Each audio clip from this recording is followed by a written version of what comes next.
예, 고가의 외제차들이 줄줄이 침수된 하면 충격을 줬죠. 특히 5억 원에 달하는 페라리 승용차도 있더라고요. 세상에서 가장 쓸데없는 걱정이 페라리 걱정이다라는 댓글도 달렸는데 사실은 우리가 걱정을 해야 한다고 합니다. 고가의 외제차 침수가 나의 슬기로운 보험 생활에 어떤 영향을 미친다는 걸까요? 목요일의 남자 홍기빈 글로벌 정치경제연구소장님과 함께합니다. 어서 오세요. 네, 안녕하세요. 예, 지금까지 알려진 것만으로는 한 8,000대 정도가 네. 침수가 됐고 이 중에는 외제차가 상당한데 이제 문제는 앞으로도 비가 계속 내린다는 거예요. 네. 피해가 늘고 있는데 일각에서는 이제 그 피해 추정액이 한 1,000억 원에 육박한다라는 예측도 있던데 이것 때문에 보험사들이 비상회의를 열었어요. 열만하네요. 열만하죠. 예. 지금 어제 그제 이렇게 그 증시를 보게 되면은 그 보험사 쪽 그 주가들 떨어지고요. 예. 뭐 너무 당연한 거죠. 그다음에 오히려 이 정비 업체라든가 이런 쪽 주가가 급등을 했어요. 이거 자체가 이미 지금 그 이 침수가 지금 이 수도권에 있다 보니까는 예. 이 고가 차량들에 많이 몰려 있다. 그렇죠. 이런 것에 대해서 시장이 지금 벌써 반응을 하고 있고요. 예. 보험사 입장에서 지금 굉장히 당혹스러운 거 하나는 좀 이따 좀 더 말씀드리겠지만은 예.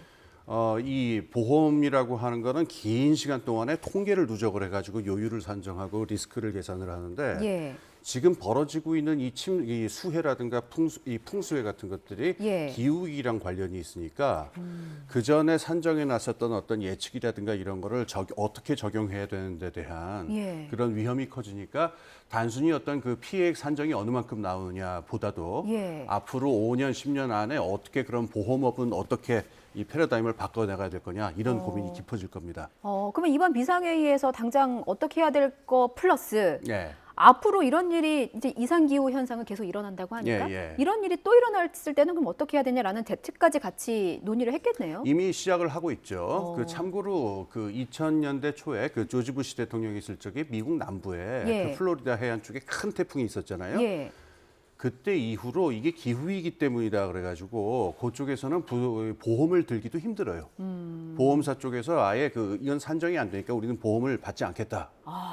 지금 이미 기후위기가 이렇게 심각한 지도 오래돼가지고 예. 우리나라에 있는 주요 민간 보험, 그 대형 민간 보험 회사들도 기후위기를 반영한 새로운 종류의 어떤 통계라든가 새로운 요율 산정표, 리스크 산정표 같은 것들을 지금 서둘러서 준비해가지고 막 작년부터 지금 발표를 하고 있습니다. 예. 그러니까 이제 장기적인 어떤 그 보험업의 패러다임 변화가 지금 아마 다가올 겁니다. 그러면 우리나라도 이제 이상기후가 점점 더 심해지니까 그런 보험사들의 정책들이 어떻게 보면 하나의 표본이 될 수도 있겠네요. 우리 보험사에도요. 그렇죠. 예, 그리고 비단 근데 보험업 자체도 이 어려움이 있고 왜냐면 이거를 자체 내에서 다 이거 계산하는 건 힘드니까. 예.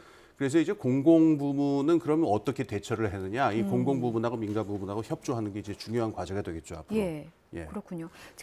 앞서 보험 얘기만 조금 더 하면 그럼 이 페라리 승용차가 좀 침수된 거 보고 어떡하냐라고 걱정만 했는데 이게 실질적으로 나의 보험료에도 영향을 미칠 수가 있는 것입니까? 그 보험사 입장에서는 당연히 리스크가 정확하게 어떤 리스크라든가 이게 계산이 안 되게 되면은 예. 보험료 요율 전체가 상승할 가능성이 있죠. 그래서 나에게도 영향을 미칠 수 있다 이런 말이군요. 공공부문 말씀하셨는데 사실 이번 폭우는 115년 만에 어떤 기록적인 폭우라고 하고 정부 차원에서도 이제 피해가 너무 심각하니까 뭐 대책을 좀 준비하는 모양이에요. 근데 뭐 침수차의 경우는 뭐 세제 지원을 한다든지 이런 게 있을 수 있겠고 복구 비용을 또 지원하기도 한다고 하는데 이렇게 되면은 사회적인 비용 자체가 전체적으로 증가하는 게 아닌가라는 생각도 들더라고요. 네, 그렇습니다. 가깝게 그렇게 옛날도 아니에요. 예. 바로 그 두 해 전이었는데 2020년에 그 섬진강이라든가 이 전남 남쪽에 아주 큰 수해가 들어가지고 그때도 이제 큰 문제가 많았었는데요. 예. 지금 이게 제도 정비를 좀 빨리 좀 해야 되는 게 특별 재난 지역이라고 선표를 해봐야 예. 주민들이 받을 수 있는 혜택은 이제 그 주택에 대한 저건데 이게 액수가 많지도 않아요. 침수가 됐을 땐 200만 원 나오고 반 정도 무너졌을 적에는 한 800. 그다음에 집이 완전히 소실됐을 때 기껏 한 1,600 정도입니다. 예. 완전히 다 무너져야 1,600만 원의 지원을 그리고 이제 그 예산이 크긴 큰데 특별 재난 지역이 되면 이게 주로 공공시설을 보완하거나 이런 쪽으로 주로 가고 있기 때문에 예. 사실상 주민들이 보호받기는 굉장히 힘들어요. 그래서 그 2년 전에 2020년 이때 그 피해 수해민들은 환경부에 이제 분쟁조정위원회가 있어요. 예. 거기 신청을 해가지고 그 결과가 올해 초에 나왔었는데 그래봐야 최고 산정액이 1,000만 원밖에 안 돼요. 그리고 너무- 이걸 다 반영하는 것도 아니고 예. 아까 말씀드린 그 구례라든가 이쪽 분들은 48%밖에 인정을 못 받아가지고 아무리 피해를 많이 봤다 하더라도 결국 한 480만 원 정도밖에 못 받습니다. 근데 이건 또 공공재정으로서의 또 한계가 있는 거잖아요. 그렇죠. 근데 이제 민간보험으로 가면 이제 풍수해보험이라든가 농업재해보험이라든가 이런 것들이 있는데 이 풍수해보험 같은 거는 가입률이 0.37%밖에 안 돼요. 거의 잘 안 알려져 있고 예. 이거는 소상공인들도 보호받을 수 있고 그런데 이 홍보 부족 때문에 잘 안 되고 있으니까 지금 민간의 어떤 그 보상 시스템이라고 하는 건 보험이 있고 공공에서 하는 보상 시스템이 있습니다만은 양쪽 다 이 기후위기라고 하는 상황을 전제로 설계된 건 아니기 때문에 예. 지금 어떤 이 상황에 새롭게 닥치는 사람들로서는 불안하고 기후위기 때문에 이런 풍수해가 닥치는 빈도수는 점점 잦아지고 지금 이런 상황입니다. 지금 당장 재건이 시급한데 뭐 건축비도 다 올랐잖아요. 예, 예. 시멘트 값이며 철근 값이며 뭐 다 올랐는데 복구 비용이 그러면은 어떤 지원만으로는 턱도 없고 이걸 예. 보상금으로 받기도 좀 충분하지 못할 것 같고 예. 이런 문제가 있는 거군요. 그러니까 여기서 이제 패러다임을 바꿔야 되는데 예. 지금까지 이런 재난이 있을 적에 그 보상을 하는 패러다임은 개인의 문제다라는 것을 출발을 하는데 지금 벌어지고 있는 기후 산불이라든가 풍수해 같은 거는 개인 문제가 아니고 지구 전체 차원에서 벌어지는 기상이변이다라는 걸 우리가 알 필요가 있어요. 한 예를 들자면은 그 농업에서 그 피해 면적, 풍수의 예. 피해 면적이 5년 동안 5배 이상으로 늘었다라고 지금 얘기가 나오고 있고 예. 이번 주에 보니까 독일의 그 뮌헨 재보험사라고 유명한 그 보험사의 보험사가 있는데 예. 거기서 올해 상반기에 발표된 그 기후 위기 피해액 추산한 게 한 84조 정도 이렇게 나왔는데 예. 요걸 70년대랑 비교를 하면 이미 8배 정도가 늘어난 액수입니다. 그러니까 기후 위기는 지금 어떤 재난 같은 걸로만 존재하는 게 아니라 이미 예. 우리 생활에 바로 옆에 와 있으니까 이때부터는 이제 이런 아이디어가 나와요. 예. 예. 이 위기를 뭐 공공이나 민간 한쪽으로만 넘길 게 아니라 예. 기후위기 기금이라든가 기후위기 보험 같은 걸 아예 민관 합동으로 따로 만들어야 되는 게 아니냐. 그러니까 시작점이 아이디어입니다. 민관 협력 시스템부터 좀 갖춰줘서 논의를 시작해야 된다. 지금이라도. 그렇죠. 예, 예. 공공이다, 민간이다라고 하는 기계적인 틀을 좀 넘어설 필요가 있다. 이런 논의가 작년에 한국은행에서도 그런 보고서가 나온 바가 있어요. 그렇군요. 지금이라도 지금도 사실 늦은 감이 없지 않아 있습니다. 예, 왜냐하면 늦은 기후 감이 위기가 있죠. 벌써 시작이 됐기 때문에 그런 네. 시사점을 좀 던져주신 것 같고요. 예. 밤 사이에 해외에서 들어온 소식 좀 짧게 짚어보고 예. 갈게요.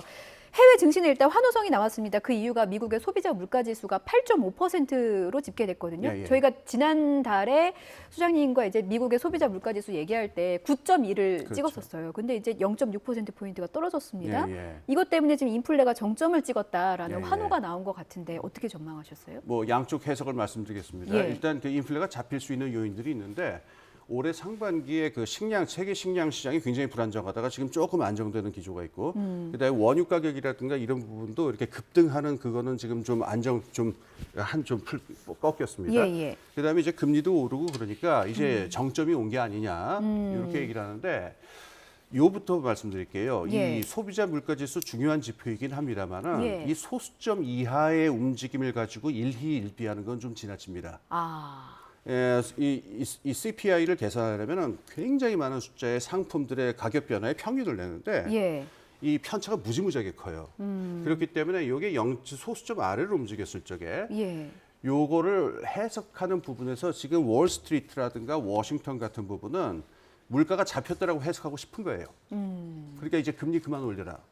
워싱턴은 그렇죠. 지금 정치적으로 선거가 다가오니까 예. 인플레를 잡고 있다라고 하는 얘기를 하고 싶으니까 이렇게 해석을 하는 측면이 있고 예. 월스트리트 같은 경우에는 지금 이자율이 계속 올라가면 자기들이 힘드니까 파월 의장한테 압력을 넣어서 이제 그만 올릴 때 되지 않느냐라고 하는 걸로 일종의 그런 어떤 신호를 보내는 행동으로 그런 의미로 우리가 받아들이는 게 좋을 것 같은데요. 예. 이게 앞으로도 그럼 과연 이 인플레가 정점을 찍은 거냐 이건 논란이 팽팽하죠. 예. 반대쪽의 논의는 이렇습니다. 지금 그 물가가 이렇게 오르게 된 원인이 그러니까 어떤 경제의 내생적인 그런 거시경제 지표 때문이 아니고 예. 지정학적인 원인이 많으니까 이 원인들은 그대로 상존하고 있다.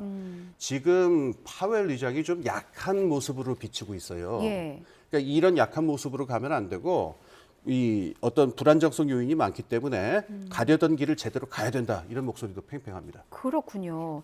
일단 일희일비하면 안 된다라고 말씀을 하셨는데 바이든 미 대통령은 일희만 하고 있는 것 같아요. 이 소비자 물가지수 보고 예. 인플레이션이 완화할 수 있다는 징후다. 나의 경제 계획대로 작동되고 워킹하고 있다. 있다. 예. 요거는 그러면 사실상 선거를 바라고 좋게만 해석하려는 그런 제스처인가요? 뭐 정치 세력으로서는 당연히 그렇게 얘기할 수밖에 없겠죠. 그렇게 예. 해석할 수밖에 없겠죠. 그런데 그렇다고 해서 인플레이션이 객관적으로 사라진 것이냐? 이거는 좀 다른 차원의 문제겠죠. 소장님, 저희 지난달 얘기할 때 7월에 파월 의장이 이런 발언을 했었습니다. 그러니까 앞으로 금리를 얼마나 올릴까는 앞으로 나올 경제 지표에 달려 있다라는 발언이 예. 있었거든요. 예. 근데 그걸 보면은 이제 그 다음 달 9월 FOMC 회의가 9월 20일에서 21일에 열리고 예. 8월에 소비자 물가 지수는 9월 13일에 발표한다고 해요. 그러면 8월에 물가 지수까지 다 보고 이런 지표 다 보고 예. 그때서야 파월 의장이 금리를 결정하겠다 이렇게 보는 건가요? 예, 이제 그 부분인데 하나 더 보죠. 이제 그 실업률 이 예. 부분까지 보는데 거기가 이제 그때 그 발언이 파월 의장이 비판을 많이 받았던 부분이에요. 예.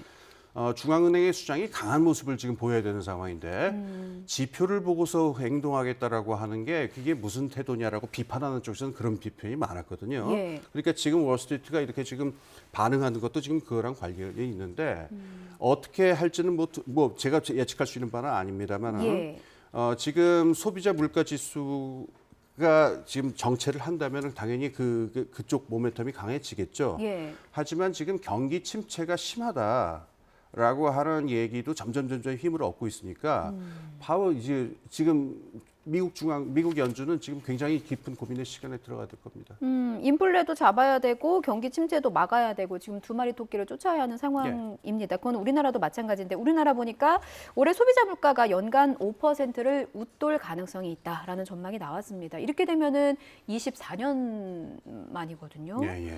우리나라의 물가 상승세는 9월이나 뭐 10월이 될 것이다라고 정점을 찍을 것이다라는 전망이 있던데 예. 그때까지는 그럼 우리나라의 물가는 계속 오를 수밖에 없다라고 봐야 될까요? 특히 지금 그 수해 때문에 예. 지금 뭐 추석도 다가옵니다만은 우선 그 단기적으로 지금 수해 충격 때문에 그 어떤 야채라든가 채소 같은 데서 큰 충격이 있을 거예요. 이게 그렇죠. 소비자 물가 지수에 직접적인 영향을 주니까. 예. 근데 이거는 굉장히 계절적인 거니까는 이게 장기적인 중앙은행의 정책에까지 영향을 줄 것 같지는 않습니다만은 아까 말씀드린 대로 지금 인플레이션의 원인은 거시경제 내부에서 불균형이 생겼다기보다도 외생적, 다시 말해서 지정학적인 원인이라든가 이런 것들이 상존하고 있으니까 이것만 가지고서 어떤 8, 9월에 정점이 온다라든가 그러니까는 인플레이션이 끝날 것이다라고 하는 걸로 판단을 내리기는 좀 제가 보기엔 이른 감이 있어요. 그렇군요. 그렇다면 뭐 이번 달에 한은금융통화위원회에서 이제 금리를 뭐 스몰 스텝이냐 빅 스텝이냐 이런 얘기도 나오던데 예. 결국에는 금리는 인상 기조는 그대로 갈 것이고